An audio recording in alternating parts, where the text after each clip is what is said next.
Broadcasting from Cincinnati, you're listening to the Ringside Reporter podcast. All the news from the world of boxing right here. Well, I'm talking to you the way I want to talk to you. Now, here's your host, Eric Lorda.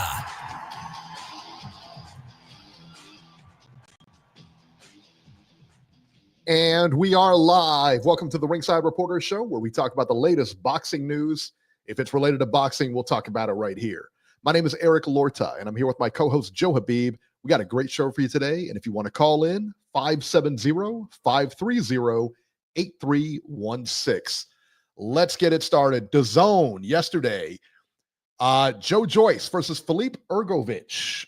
So this was I was shocked, Beeb. I was really surprised at how good of a fight this was. I wasn't expecting much, and I watched a couple of fights on the undercard, and I'm like, I'm just not expecting much from these two. It was a solid fight. It was really good, man. It really was. Hrgovic wins by unanimous decision, 97-93, 96-95, and 98-92. A lot of action. I'll tell you, both guys here look very slow. I know Hrgovic looked tired like in the middle rounds, but he kind of picked it up. I had Joyce winning this fight. Beeb, I know you had Hrgovic winning the fight, but I actually had Joyce winning this fight by one round, 96-94. But I could definitely see it going the other way. It was a difficult fight to score for me, man. To me, it looked like Joyce was busier. He was pushing the action. He was moving forward, aggressive. That being said, but Hrgovic was doing most of the damage. He was doing like the more effective boxing, I guess you could say. He was landing solid shots and everything, and Joyce's face looked like it was swelled up after that. But I tell you, like after the fight, though, Joyce says he has no intentions on retiring, which I thought was interesting. But you never know. You never know. He had said after the fight, he still got all his faculties there and everything like that. But who knows? Who knows? I think this is Joyce has dropped 4 of his last 5 fights. All right, 4 of his last 5. And that right there is just a recipe. It's like, and those were winnable fights for him. Those were fights that were basically, they were ready to go. They were ready to go. You know what I mean? He had everything his own way, should have won those fights. They weren't, gimme fights or anything like that, but he should have won those fights. And I think in the fashion that he lost those fights, 4 out of his last 5 start to look pretty big now. You know what I mean? And we're going to wait. Joe got disconnected. Beeb got disconnected. So he'll be back on here shortly. Aaron Daly, a rare good scorecard from you, Eric. Thank you so much. That's right. Now, I don't know. In Aaron, I guess they had they like to score even rounds over there. And I don't think I've ever scored an even round. I'll be honest with you. I don't think I've ever scored an even round. I've always had to choose one or the other. We don't do that in the US. I've never noticed a scorecard with the same, with a 10-10 round or anything like that. Never noticed that. But like I said, man, 96-94, I had it. But again, I can't really argue either way. It was a good fight, good action.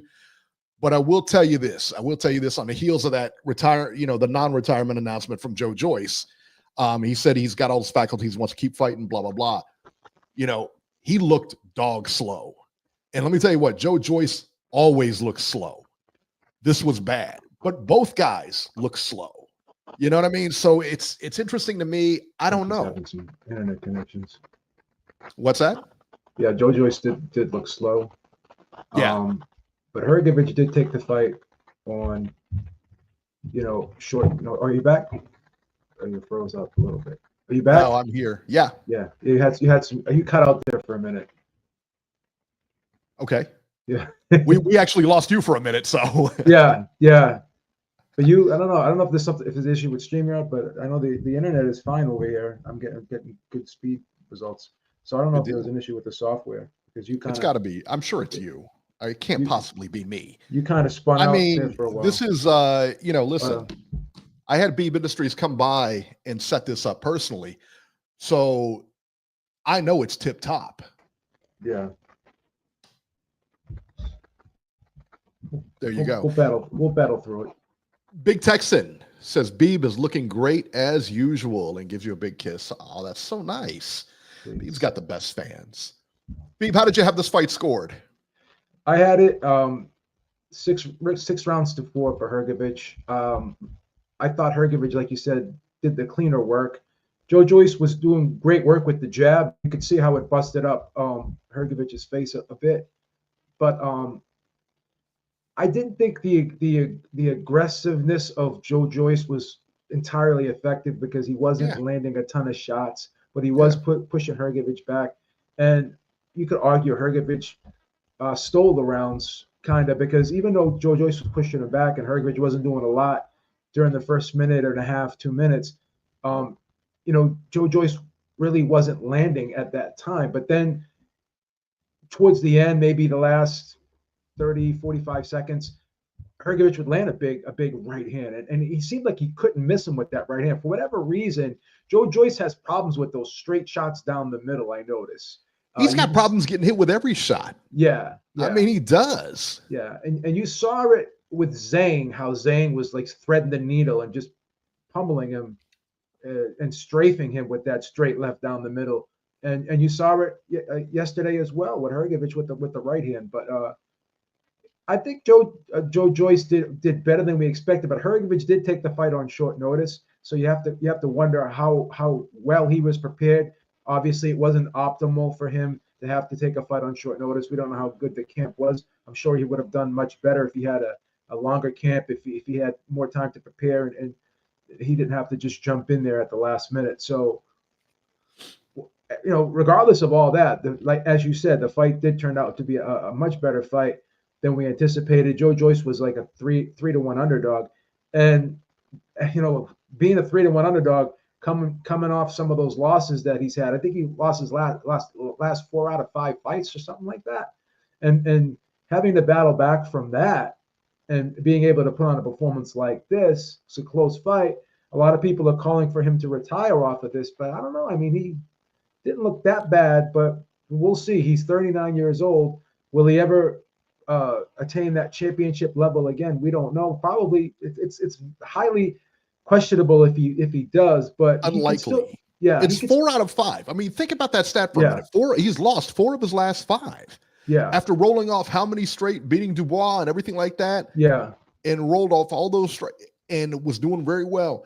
4 of the last 5. Yeah. At that point, now, you have to think about they've got your game plan. So once you get beat, you kind of, it's hard because people now have a blueprint to beat you.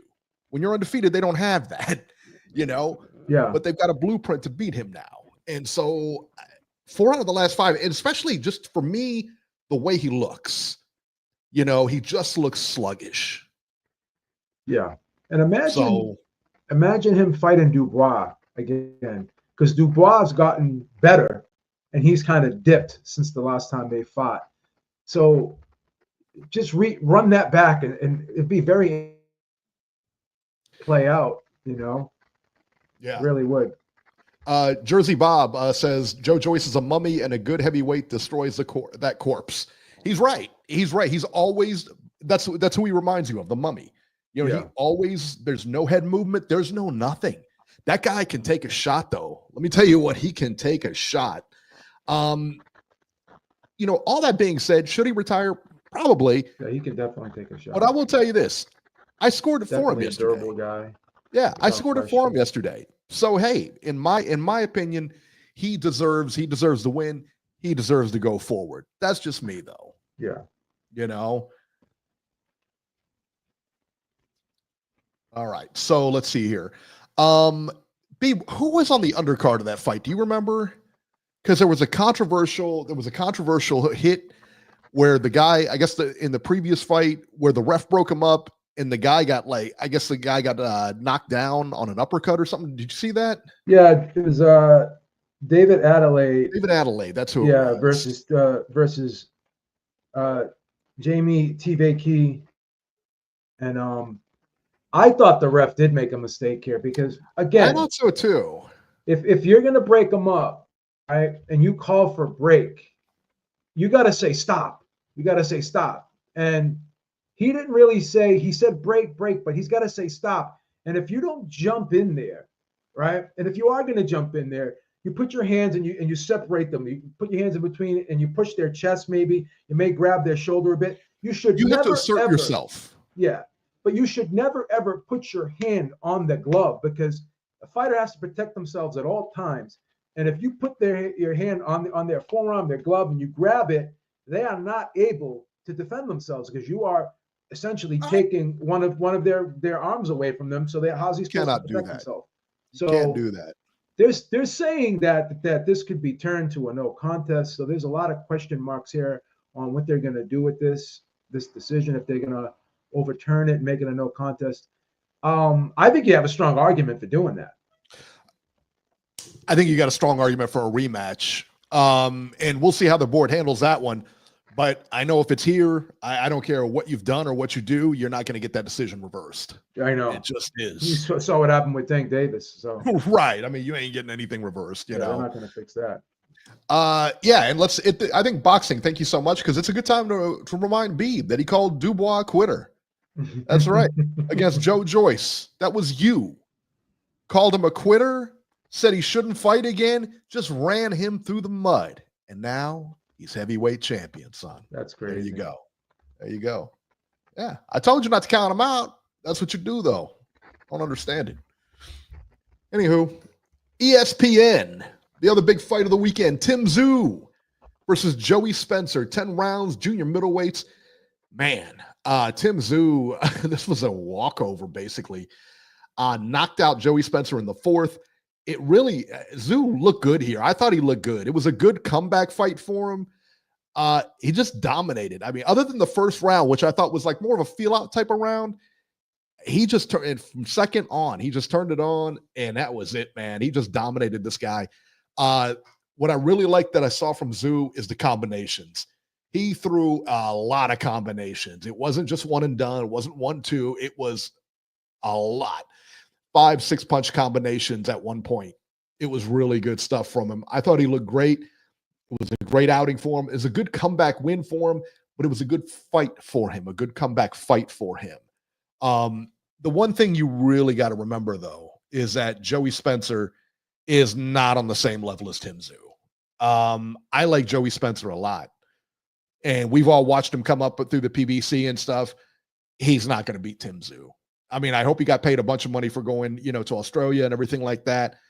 But to win a decision against Tim Tszyu in Australia is a high, it's a pretty lofty goal.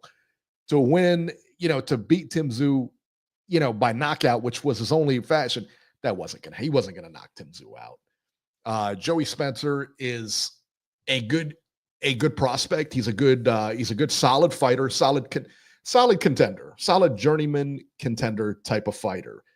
But I don't believe, I mean, I could be wrong. I hope I'm wrong, but just based on the eye test, Joey Spencer he's not going to be a champion. He's not that kind of quality. You know what I mean? He'll give you good work. He'll give you good rounds. He'll give you good, everything aside from, he's just not, he's a hype job. Spencer said, JC says Spencer's a hype job. I don't know if, I don't necessarily agree with that. I know they were trying to hype him up when he was there. Him and Vito Mielnicki kind of came in the same time, and they were trying to hype them both up and everything like that.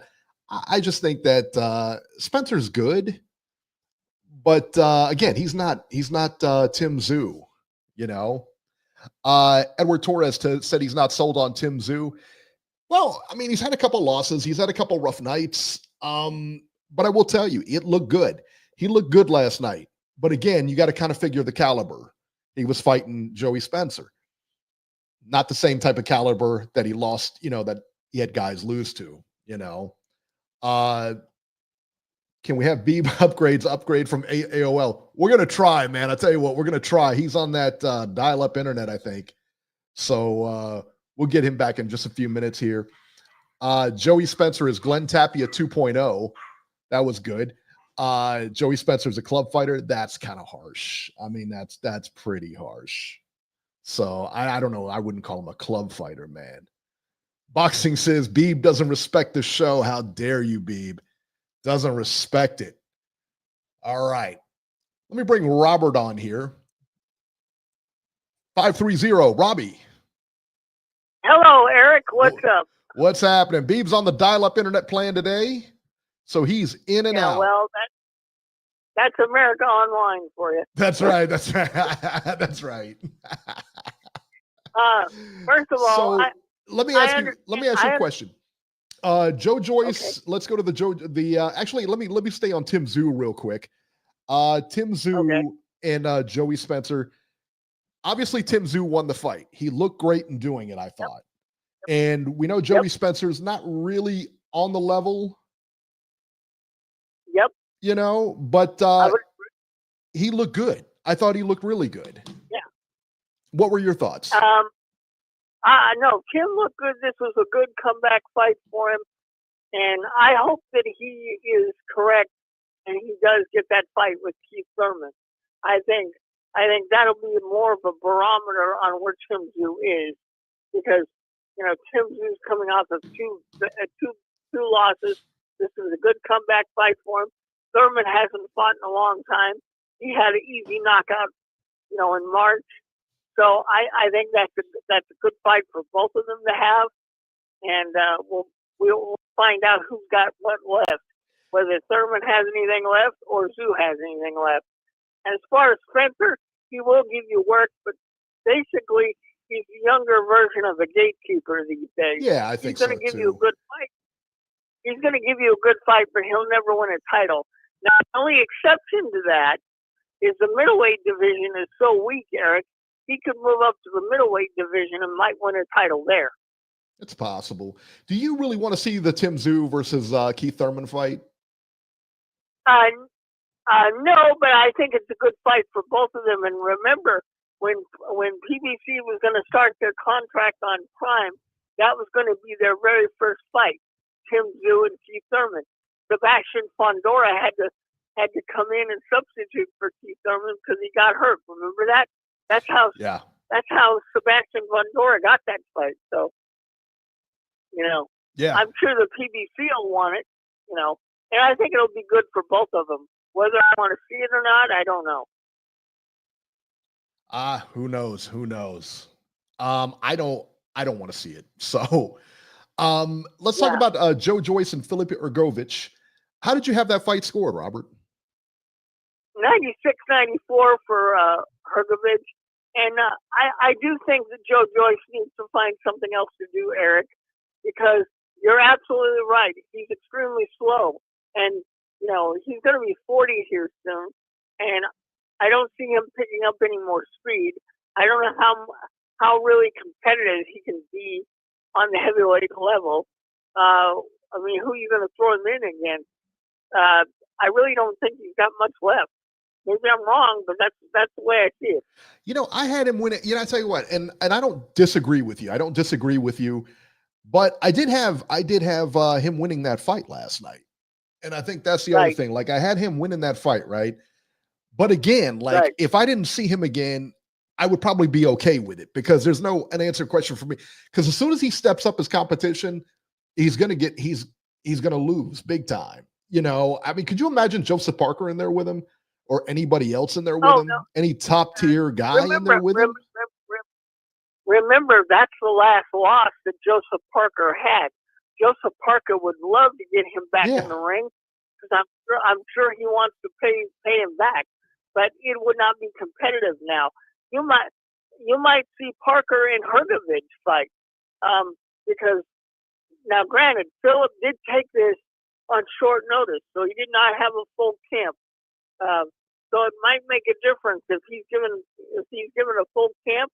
He might look better, but I thought he did just enough yesterday to win. I thought he looked slow too. I thought Hrgovic looked real slow, and he didn't look great at all either. He didn't look too good either. So no, and see, that's the thing. When Hrgovic steps up his competition, he's going to suffer the same fate that Joe Joyce did. Yeah, he was very competitive with Dubois, but Dubois won that fight. So it'll be interesting to see what Frank decides to do with him. Yeah, I agree. All right, before we go to let's go to ESPN Plus. Richard Torres Jr. versus Guido Vianello. 10 rounds there. Heavyweights, Torres wins by unanimous decision over Vianello, 97-92 on one card, 98-91 on the other two. Richard Torres looks good. He's got all the resume, basically, you know, with the Olympics and everything like that. What's your impressions of Richard Torres? Well, yeah, I'm glad to see that he got 10 rounds because, you know, he's been knocking guys out really quickly. And I think this was a good fight for him to get some rounds. And I like what I see. I'd like to see more fights like this where he has to actually fight some rounds. But I do like what I see. And let's face it, when you live here in America, he's our next up and coming American heavyweight. Let's see where he goes. Yeah, I would say that too. I mean, I want to see him again. He's young. So it's like, you know, you're excited to see him in a big fight, but you don't want a big fight right now, you know, but I do want to see him step up his competition and maybe put a little bit more in his arsenal. No? Yep. I agree with that. You know, Richard Torres is a lot like Moses Itama over in the UK. Yeah. They both got good pedigrees. They both are pretty devastating. They both knock out their people, but they're both in the situation where they need fighters who can give them rounds. I agree. Abdullah Mason was on this undercard versus Carlos Ornelas. Mason wins via TKO after the 6th round. The fight was stopped actually between the 6th and 7th. Abdullah Mason continues to look awesome. He's one of my favorite up and coming fighters, Eric. Yeah. He's must see TV. Keep doing what you're doing with him. He's great. Yeah, he really is. And they're bringing him along perfect. I really believe that. And he's definitely a championship level type of fighter. Totally agree. And where's he from, everybody? Ohio, baby. Ohio. You know I had to put that in there. All right. Now, I think this was on ESPN, but I'm not 100% sure. I'll be honest with you. The Janibek Alimkhanuly, was he on ESPN, Robert? Yes. Okay. Yeah, it was on ESPN Plus, but it was on way early in the morning. Yeah, so I don't know if anybody's seen it or not. Yeah, I didn't see it. So, Janibek Alimkhanuly versus Anuel Nagasamenge. That's the best I can do. That's the best I can do. And we'll never hear from them again. You don't even have to worry about who it was because, again, you'll never hear from him again, right? So don't worry about it. Yeah. Alimkhanuly wins by TKO in the 5th round. Listen, not much to say about this one because other than the fact that, you know, we all expected Janibek to win. Robert, you're one of the best matchmakers we got here. So who gets Janibek next? Well, I think Janibek, from what I hear after the fight, he announced that he was moving to 168. So he may be giving up those titles and going up to 168. So if that's the case, it'll be interesting to see what Top Rank does with him. Maybe you put him in against a Jaime Munguia, Christian and Billy, somebody like that. Yeah. Because rumor has it he has difficulty making 160. So if he does give up both of those titles and move to 168, I think you could see him against somebody like Christian and Billy, Eric Bazinian. I would like to see Munguia. I would like to see him and Munguia. I think that's a good fight. That's a fun fight. Yeah. Somebody that Tony Yayo says that Kermel Moton on the same level as Abdullah Mason as a prospect. Yes, for sure. Kermel Moton is absolutely on that same level. He's another great. We got Abdullah Mason and Kermel Moton as the top up and comers. To be honest with you, they're both solid fighters, man. All right, on the undercard of the Janibek fight, this is interesting. Bakhtir Jalilov, which you guys will remember as being the gold medalist twice, the 2-time heavyweight Olympic gold medalist.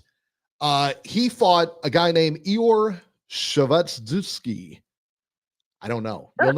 You'll never hear from him again, so it doesn't matter. And this is Bakhtir Jalilov is 15-0 with 14 knockouts. This is the first time he's been taking the distance. He wins a unanimous decision, 100-89, 97-92, and Hulk, as his opponent was called, was over 300 pounds, Robert. Over 300. And I looked him up. He's not he's like husky, if that makes any sense for a 300 pounder. He's like, you could tell he's put on some muscle like in the day. He was probably pretty big in the day. Almost like what he looks like? A power lifter. That's what he kind of reminded me of. Okay. That's what he reminded me of, like a power lifter type of guy. So he wasn't like fit in the sense of what you think of as fit, but he wasn't like completely out of shape. When I hear 300 pounds, I'm like, really? And then you look at him, you're like, all right, I get you. He's looks like he's got some physical ability there. You know what I mean? But he went the distance. Now here's my thing, and this is what I read, is that, and I've read this a couple of places, that they were kind of concerned. A lot of people, I don't know about his handlers, but I know a lot of fans and everything were kind of concerned watching this fight because, number one, he took this guy the distance. And they said they were both real sluggish. Both of them guys were real sluggish. It wasn't a great fight. It was a boring fight. Jalolov did a lot of holding. Right. It wasn't, it wasn't good, put it that way. Omar Rodriguez, I think you hit it right on the head. It's a functional 300. Yeah, it wasn't Butterbean 300. It was more of a Jarrell Miller 300, if that makes any sense to you guys. Right. More of a Jarrell Miller vibe here. Now listen, man, I'm a big fan of Jalolov, but to me, he's doing a lot of damage, to be honest, with his career. Him going after that second gold medal in the second Olympics, rather than keep going on the pro circuit, made no sense to me. It makes absolutely no sense from a financial standpoint, from a business standpoint, from a boxing standpoint, from any other standpoint you could think of. None of that. It does not make any sense. You're in there. You already had, 14 pro fights. You're undefeated, all knockouts. We know you can go into the Olympics and win. That's like putting, Mike Tyson in 85 Mike Tyson back in the Olympics back then. Of course, he's going to wash him. He's a pro, Yep.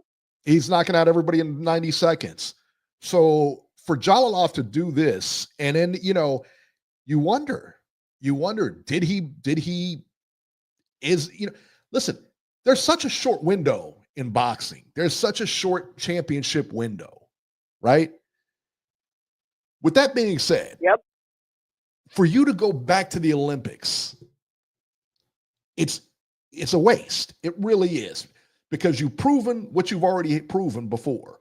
You've already got a gold medal. 4 years later, you should be getting ready. I mean, you should be on the cusp of upper contenders. You know what I mean? And you're not. Right. You're not even close right now. Your promotion, I don't know what's going on there. It's, you should be must-see TV. A 2-time Olympic gold medal prospect fighting and nobody knows, right? Well, Eric, the only thing I can think of is Top Rank is a very good promoter. They must know something that the public doesn't know, and maybe this is why they've kept him out of a lot of fights.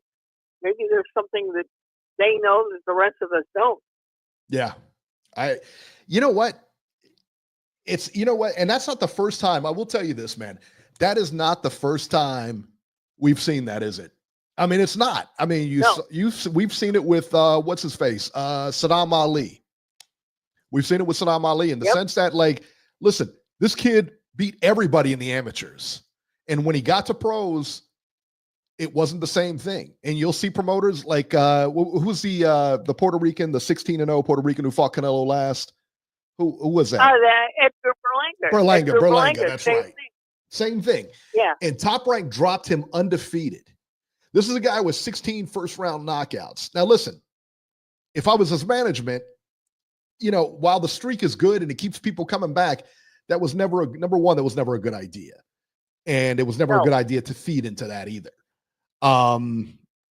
It brought a lot of people, brought a lot of eyes, but as soon as that streak was over, you lost all interest in him. That's right. And Top Rank knew there was a ceiling with this guy, and they dropped him.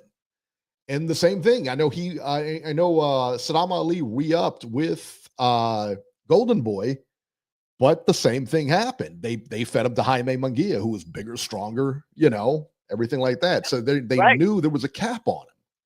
You know, that we all knew, like, you know, you look at it and they knew there was a ceiling on him. And I'm wondering if that's the same thing with Jalilov. If they know, if the Yeah. people in the know have looked at him and said, you know what, there's a cap. There's only so much, you know. But, you know, you watch him in those Olympics, and both times he skated right through to the finals and won. Tony Yayo, no, Matchroom did not drop Berlanga. I'm talking about Golden Boy. Or was it Golden Boy? Top rank, excuse me. Top rank, excuse me. Yeah. Yeah, top rank. There we go. Aaron Daly. And Go ahead. I'm sorry. Yeah. I was going to say, you have the same possibility with Jared Anderson.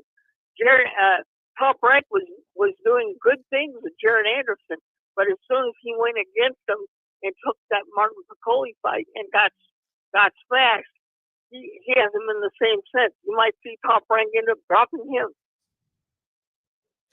I agree.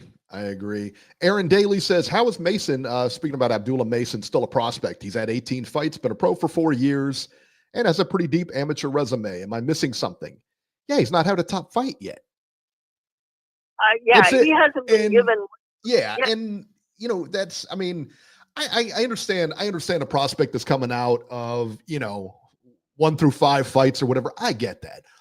But he's not on the main stage yet. And for me, until he's on that main stage, fighting on a big undercard, fighting a guy who, you know, fighting an even type fight, you know, they're going to be prospects. That's just how I call them. Call them what you want. In my opinion, Eric, I think he's just about ready for that big stage. I think it's time for Top Rank to increase the level of his competition. Because if you put him in against these guys like he's been fighting, of course he's going to get easy knockouts. And, you know, it's time to step him up. It's just like you were complaining about William Zepeda. I'm sure if William Zepeda was with Top Rank, he would have already had a title shot by now. Yeah, I agree. You know, you watch all these guys. You watch a lot of these guys that come out of like Golden Boy. You watch a lot of them come at Top Rank. They usually have the blueprint. When they got a guy, right, they've got that blueprint to take him to the next level. If he's got the skill and everything, all that according to plan, he's got the skill and everything like that, they've got the blueprint. They've done it a number of times, no? Yeah, and you have to ask yourself, if you're Oscar De La Hoya, if you're Eddie Hearn, if you're Frank Warren, if Top Rank lets you go, there's only a good reason why they've let you go. So other promoters need to pay attention to that.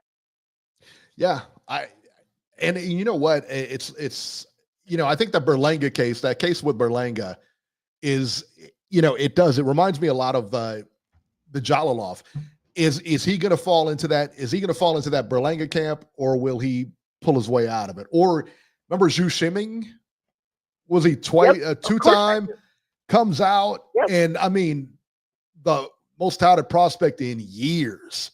You're talking about a 2-time gold medalist, 2 or 3 times, something like that, something stupid, you know, came out, boom. That was it, man. He just never had it. Could not adapt to the pro game. Right. And that's what I tell you when, in the same thing, and I love him to death, but Rushy Warren going to 3 straight Olympics rather than turning pro, you know, and he turned pro, he won a championship, but he was never the same guy in the amateurs as he was in the pros. You know what I mean? No. It's a different, people don't believe, until you're in it, it's a different sport. You know, just like bare knuckle boxing is a complete, you have to train differently. Everything is different. And the same thing with the amateurs. It's a different sport. Do you remember how good Bobby Gunn was with the bare knuckle? Oh, he was amazing. But it was different. And that was amazing too when you did that interview with him, how he kind of walked through how different the technique is. Yes. Yeah, you can't like punch the same, like what he said with the glove one. You teach yourself to punch through the target. But with the bare knuckle, you, as soon as you make contact, you pull back so you don't break your hand. Yeah. It's amazing, right? It's a different technique altogether. Yeah. And you know, you look at stuff like that and you're like, oh, it's the same sport. I can adapt. Look at Paulie Malignaggi, lost in his first BKFC fight, You know, he broke his hand. Against who? Against what was it, Artem Lobov, wasn't it? Yeah, he lost the fight. Lobov. No way Lobov should have beat him. No way. And I'll even go a step further. It shouldn't even have been competitive. No, it shouldn't have been close enough where you can make an argument that Lobov won, because I had Malignaggi winning. I had Malignaggi winning the fight. It was a 5-round fight, but I only had him winning the fight 3-2. So like you're not supposed to eke out a decision. But what did he do? He wasn't prepared, didn't know how to really adjust to the format, and they ended up breaking his hand real early in the fight. And that was the end of it for him. That was it, right? Because again, it's a different sport, right? Boxing says, was there any women going at it yesterday? Yes, there was a ton. Did you watch that card on Brazzers, Beeb?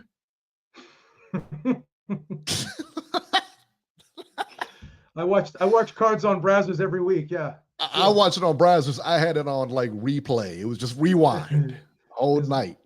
It was a good card on X videos too. Oh, that was the best. Those two broads.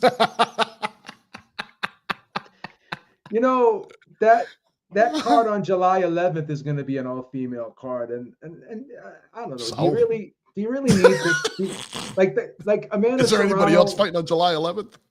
Amanda Serrano versus Katie Taylor, and you got Alicia Bumgardner coming back after her long layoff. Finally, who cares? Who cares? She had one fight. Did she have a fight already? And then this is her like first fight with Jake Paul. So we'll see. Yeah, Omar Rodriguez said, is it oil or mud involved? Yeah, I mean, unless they're fighting in a big pool of Jello, I'm not interested. You know what I mean? Crazy. I don't care. Robert, what about you? You care about this? No, I don't, but I'm going to watch it. Robert, did you tell Eric that you and Mrs. Herrick don't go to Applebee's anymore? You switched over to Olive Garden? Olive Garden. Yeah, we're doing Olive Garden now. How come? Olive Garden. Yep. How come? Yeah, Olive Garden. Better quality food, man. Yeah, he had a bad experience with Applebee's. He won't let me talk about it. I don't know why, but he won't let you talk about the bad experience at Applebee's. It's not like something really, really bad happened. You can't imagine like you had great experiences at Applebee's. So I don't know. That used to be the go-to for years. The Applebee's, huh? He's gonna have to cancel. That's the hot one. Yeah. All right. So that was the action this weekend. Let's talk about the upcoming fights here. What do we got? Let's see. April 10th. That would be Thursday, I believe. Daniel Valad. Yep. There's no TV on this one. It's a Mexican card here.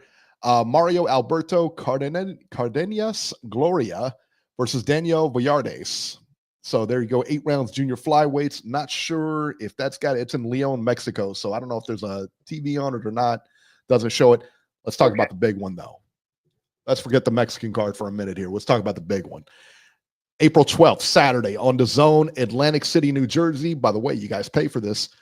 Jaron Ennis versus Mantas Stanionis. 12 rounds for Ennis's IBF welterweight and Stanionis's WBA welterweight title. Raymond Ford on the undercard versus Thomas Matisse. And that looks like that's about it. I know it's going to be a longer card, but let's see here.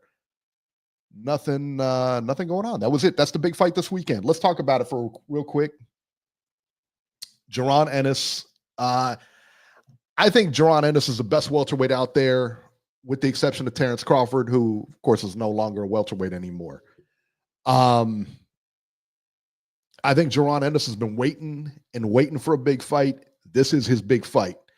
This is not a huge money fight, but this is a big fight for him.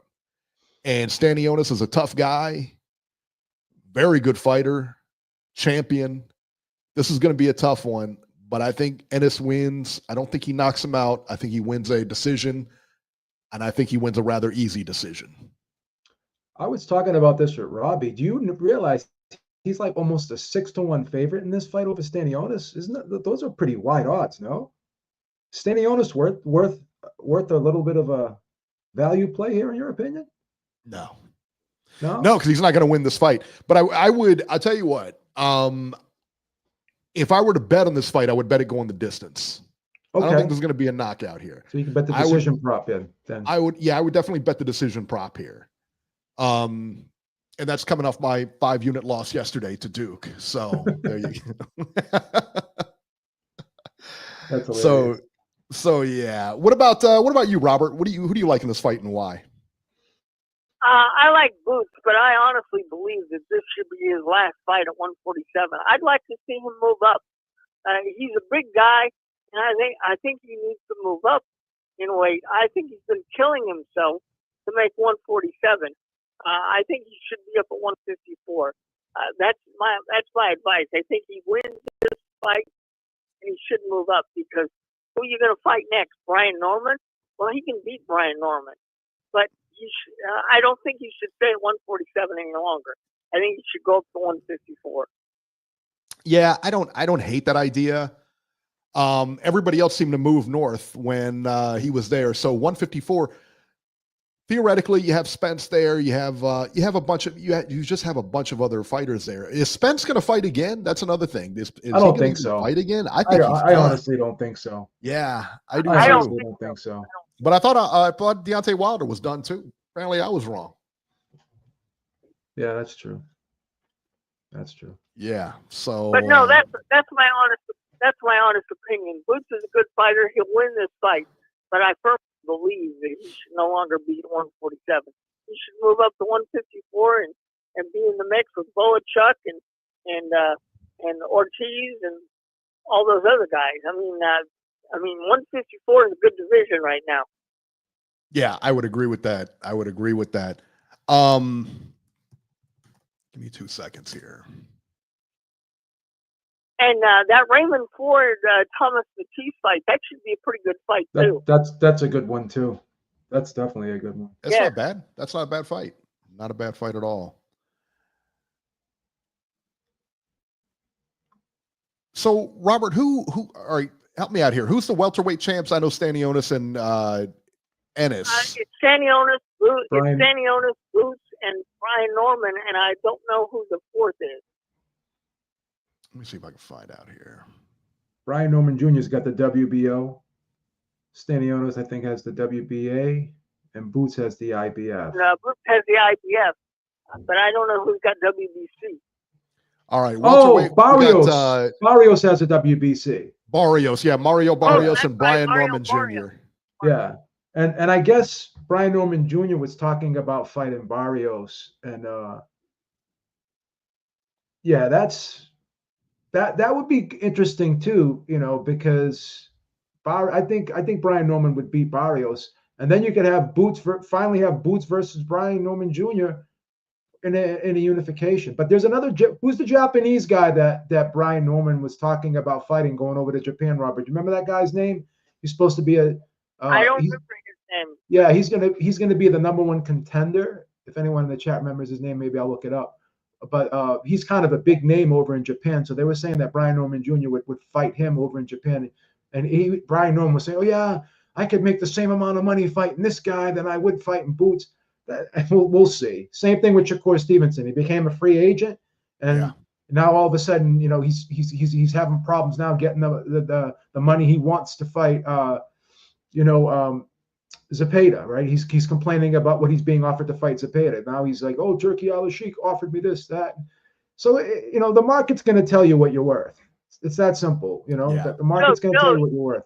So, Joe, you disagree with me. You think Boots should stay at 147? I absolutely don't.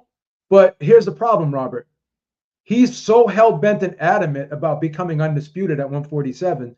And he may just stay there long enough to do that. And you can argue that maybe that's probably not the best move, but it's up to him. He knows his body better than we do, but it just seems like when you look at him at the weigh-in, he just looks like you could tell he's been through tough weight cuts every time. And he's just such a big guy. I just have a hard time believing he could still make 147 comfortably right now.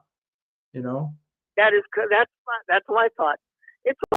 Well, Tim Tsyzu said it last night when he was interviewed. He said he had a difficult weight cut to 154, but Tim Tsyzu may eventually move up to 160. So, when these guys talk about having difficult weight cuts or difficulty making weight, that they're thinking about moving up to the next class. Yeah, I would think so. What about all you got to do? What if What if Jaron Ennis were to stay at welterweight?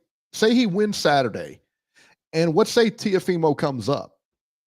At a fight interesting? That's another interesting big fight. That's another big fight, most right? definitely is. It's a big fight. Yeah, Huge fight. most definitely is. That's And already been Teofimo- talked about too. And listen, man, Teofimo always comes up in big fights. He just seems to. Yeah, he does. I Does mean, rise to the you know, occasion. you could see him and you could say he fights a lousy fight here or he fights a bad fight here or whatever.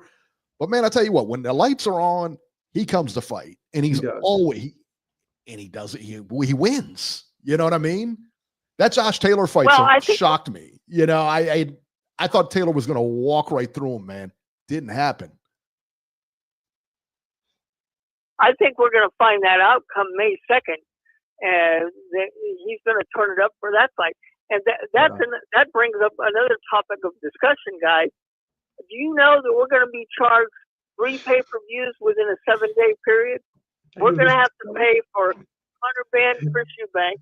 We're going to have to pay for the May 2nd card, and we're going to have to pay for the Canelo card on May 3rd. Well, you better hope the Easter Bunny brings you some money in that chocolate rabbit, you know, because that's a lot, man.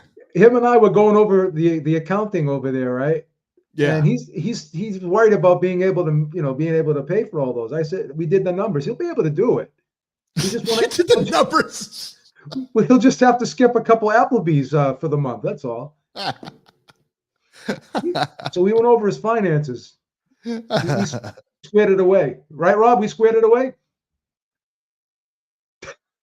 What was that, Joe? We said we squared it away. You'll be able to afford all 3 pay-per-views, right? We all did 3 pay-per-views, yep. We ran the numbers, right? Yeah. All right. Well, one thing I have to applaud DAZN for. They're only going to charge $25 for the Conor Benn fight. Yeah, that's great. If they shouldn't be charging anything for that Conor Benn fight. No, they shouldn't be that charging. That should be included in your subscription. There's no way we should be paying. No way. I thought it was going to be part of our subscription, but I told Joe, I said, no, they're going to make it a pay-per-view. And he said, they're not. And sure enough, they decided to. Where's that fight at? It's in the UK. That's in the UK. In the UK, and it'll be pay-per-view here. Yeah. Yeah. Beautiful. That's crazy. Aaron Daly, if you're listening, is that fight a pay-per-view in England as well? Yes, it is. Is it? Okay. Yeah. Yeah. I'm curious. Robert, let me put you on hold. Let me put you on hold real quick. Okay. And I'm going to bring on Jerry, so hang on one sec. 410, you're live. Blah, blah, blah, blah, blah. Listen. Do you go to Applebee's too, Jerry, over in Baltimore? They have any good Applebee's? They only have Olive Garden in Baltimore. No, they only have high-class restaurants in Baltimore. What's the restaurant of choice? What's the restaurant of choice in Baltimore, Jerry? McDonald's. McDonald's. There you go. That works too. Yeah. Tim Tszyu. In my estimation, they should keep Tim Tszyu in Australia for his next 3 fights.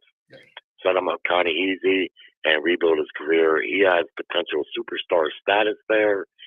But had he lost that fight last night, that would have been 3 straight losses in a row, and that might have been a wrap for his young career. I like Tim. He's a good fighter. He comes to fight. He's shown tremendous heart. I don't hold the Fundora loss against him due to the circumstances, but he got his ass kicked royal in his fight prior to the one last night. The guy he fought was a tough guy, but an unheralded guy. He should have beat him just the way he did. Okay, good. The Keith Thurman fight, that's an interesting fight, but to me, there's danger there still with Keith Thurman.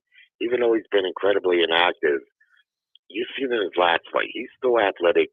He's not easy, Keith Thurman. He knows how to move. He knows how to box. He can punch. And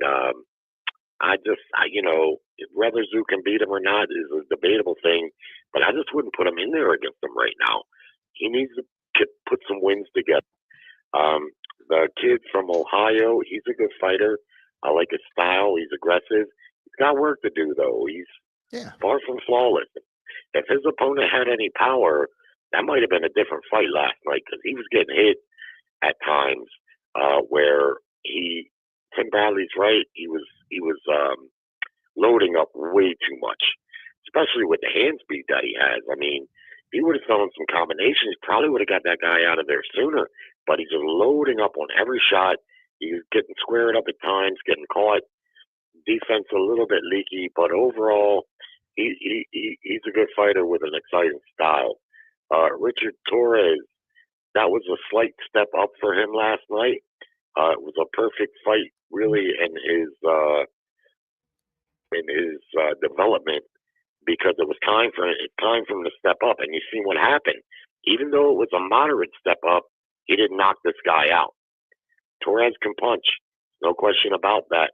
However, his punch power is not what his record indicates right now. He was put in there against overmatched opponents, just like his stablemate, Baby Miller, Duran, whatever, the guy from Ohio. People got to know how to separate guys that you're overmatched and you should take out between, like this guy last night. This was a slightly better opponent. Couldn't get him out of there, didn't even knock him down. Now he won the fight, and that's fine, well and good. But in many ways, he's just one level. Last night, he took one level step above prospect, in my opinion. And he got to it, and that's well and good, but still a prospect.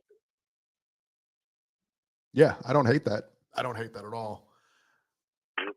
I also wanted to say that Joyce looked slow. He looked slow as shit. Hrgovic, he didn't look like no speed demon either. But neither one of them. There's a video I've seen. I've seen on YouTube where Hrgovic stops and beats the dog shit out of Richard Torres I guess it was in the Olympics. Yeah, probably in the Olympics. It was in the amateurs. Yeah, he stops Torres, if I remember correctly. Bradley's right about him. Torres will go as far as his chin will take him, because for a silver medalist, he's definitely not a skilled fighter. He's a heavyweight Sean Porter. He's basically a brawler, a pure brawler.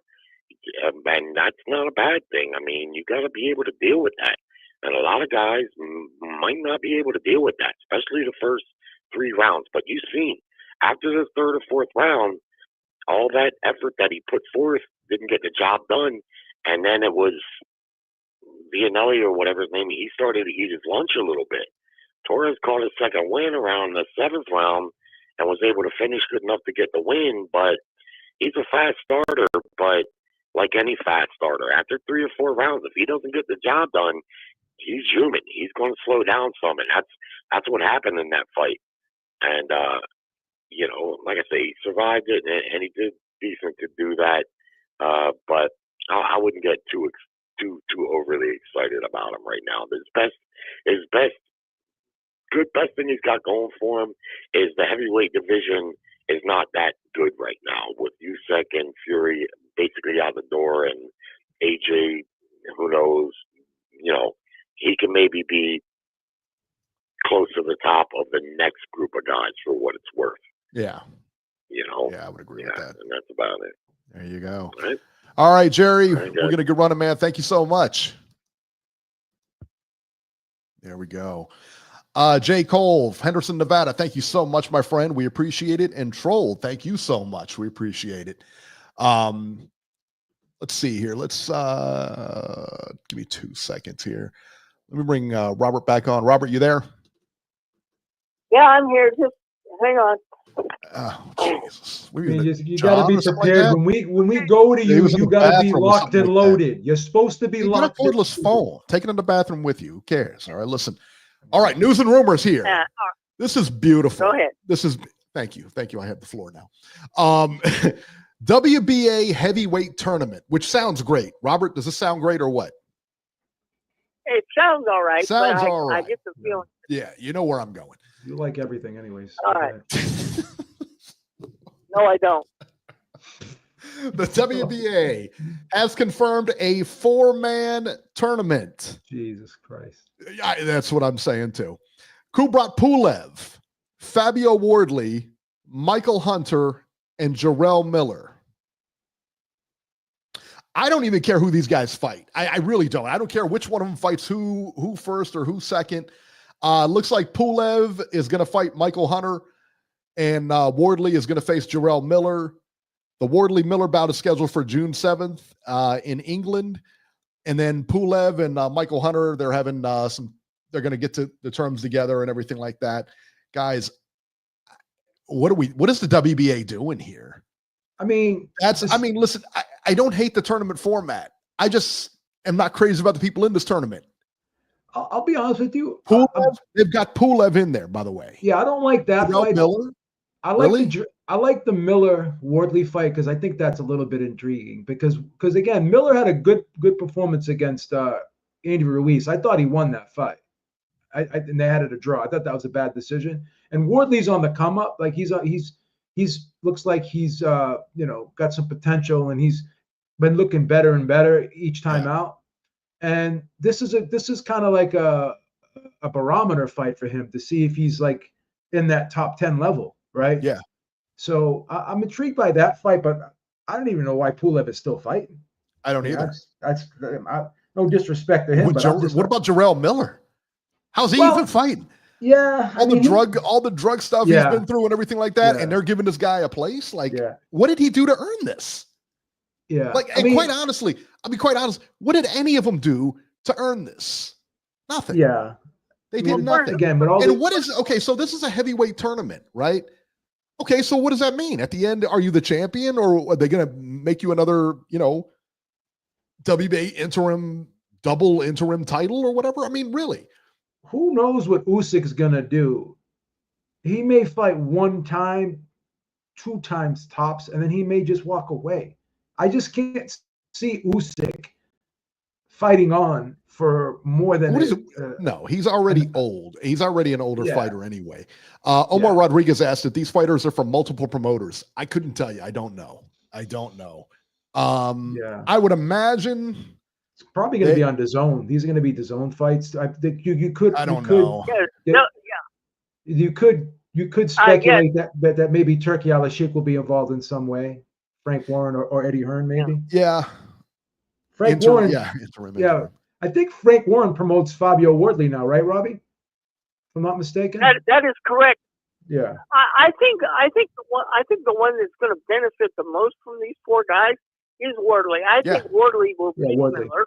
Well, and I think Wardley. Yeah, and I think it's a setup for him. I'll be honest with you. Yeah. It's a setup for him. But again, I don't know, what will he get a title shot after this? It really wasn't clear on what they're doing with this. Well, you know how it happens when you fight an eliminator, and then you got to fight another eliminator. And even if you're made the mandatory, the organization still has to order the mandatory. We saw what happened with David Benavidez, how he was in the mandatory spot. Dillian White was in the mandatory spot for almost 3 years or so. David Benavidez also, So we know with these tournaments, don't mean anything. Yeah, you can put fancy names and pretend that they're significant if you want, but it all depends on. Yeah, it doesn't mean that much. It all depends on what the sanctioning body decides to do at the end of the day. Yeah. That's the thing. And, it's not like, I'd like to see Wardley against any one of these guys. That's fine. We don't need to write a tournament for it. No. Kubrat Pulev? For real? Are we Jarrell Miller? Come on, man. Stop it. Stop. Yeah. And listen, I love Jarrell. He's a friend of the show. But that being said, his career should have been over. It should have been long over.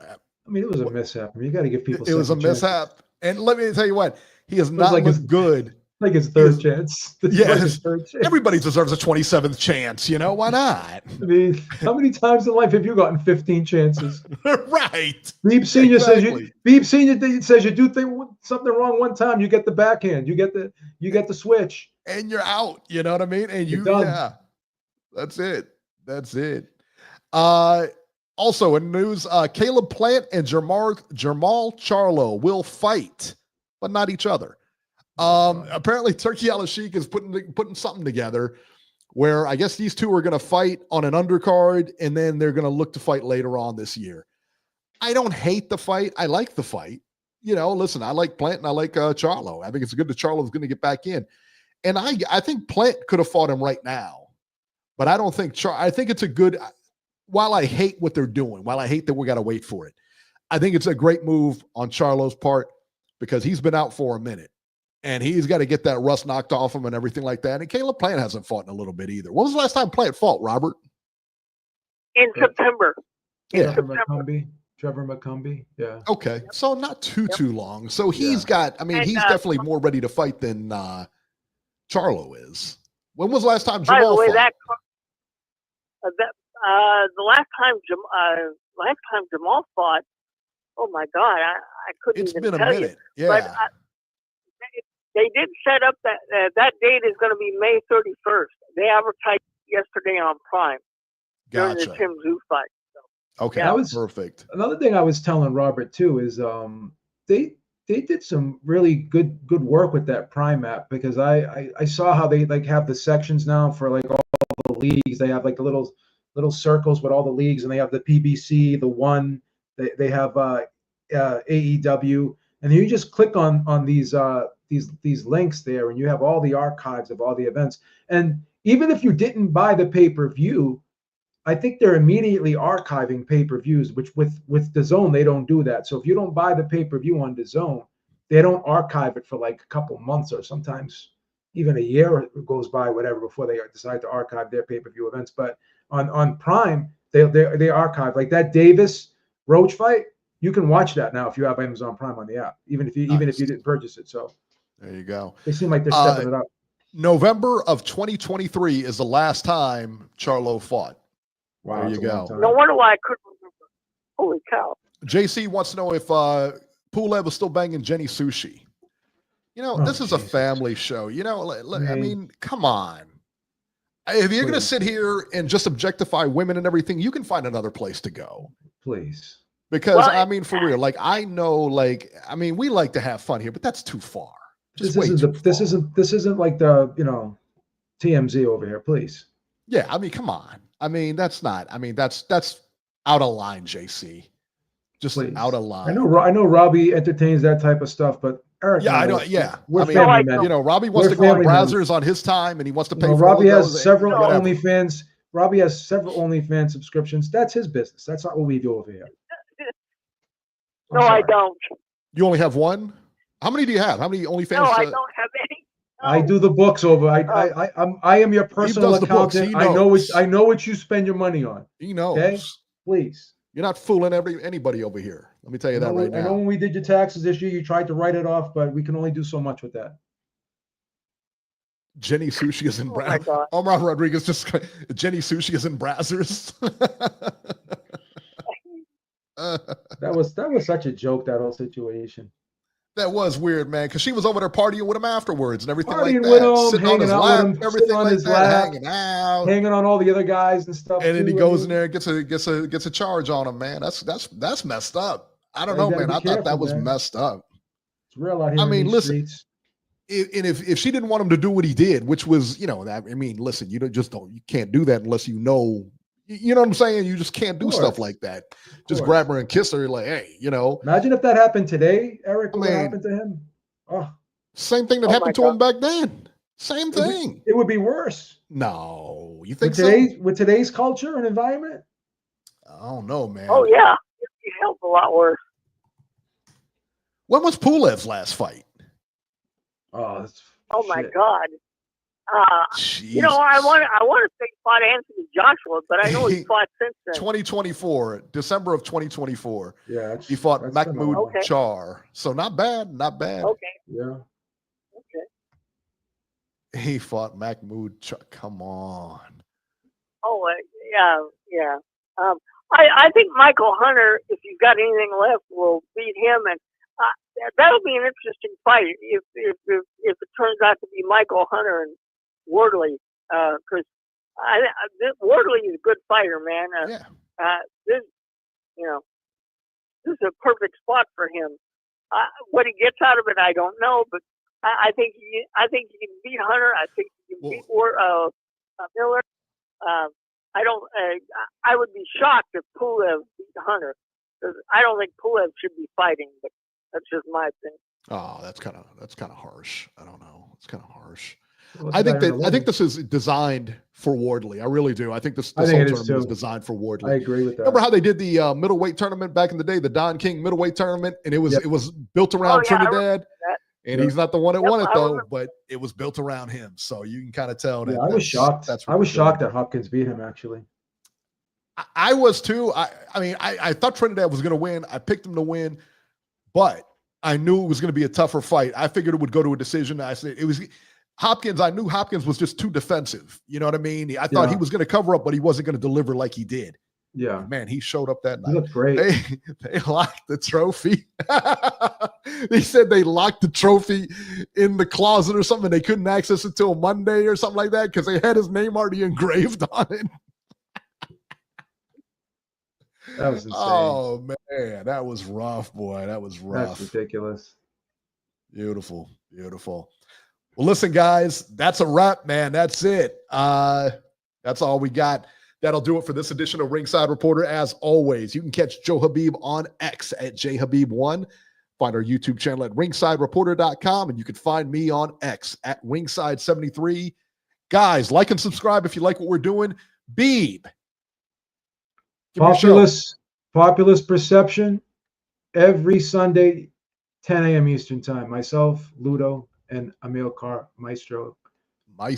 There you go. There you go. So guys, tune in, like and subscribe to our channel, like and subscribe to that channel, and we will catch you guys later.